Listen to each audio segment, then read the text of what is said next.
Oh yeah, I cited an example of a friend of mine who was trafficked. I think that was 3 years ago.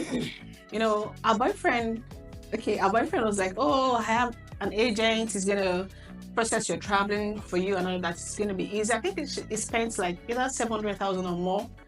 That she have to go to Lebanon. Oh. That there's a good job there and all of that. So fortunately for her, or unfortunately, everybody was happy for her. Oh, my friend is traveling abroad and all of that. She's at least you're out of Nigeria. So on getting there, she spent 1 week living her life. Yeah, 1 week she was given a what's it called, in an office, well furnished. That she's going to be, just to make her come. I'm telling you, so she's going to be working in this particular office and all of that. But after 1 week, the story changed. So they had to move her to another woman's house and say, "That's her madam."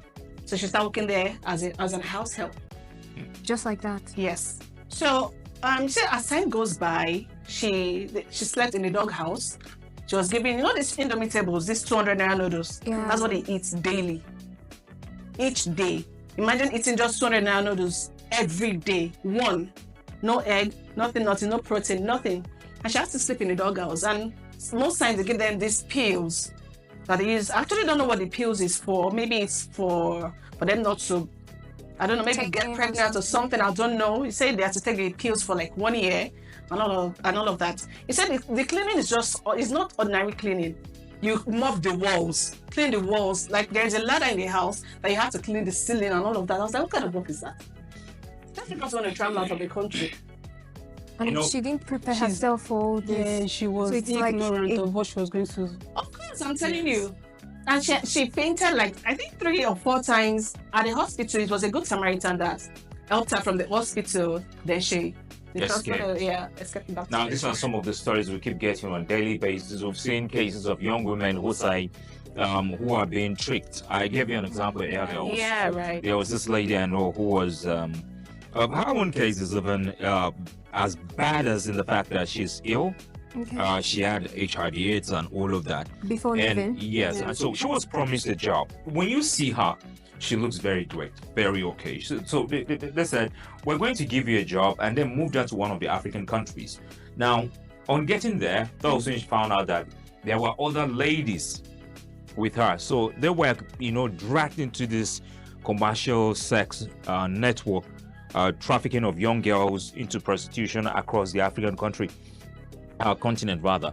And so somehow she found her way, just like you said. So these cases always come to limelight when people like Good Samaritans are involved, international NGOs, agencies come in, to help this kind of guys out. But also, this is just one part of the conversation. Trafficking comes in different forms. I hope you know that. Yeah. So there are 2 types of trafficking, internal trafficking and external trafficking. Yeah. Now, I've seen situations where people come to me and say, I'm from a conflict-prone area, all right? Where during a couple of years ago, where people were dying, fighting, herders, farmers clashes in Kaduna State. And I was actively involved in that.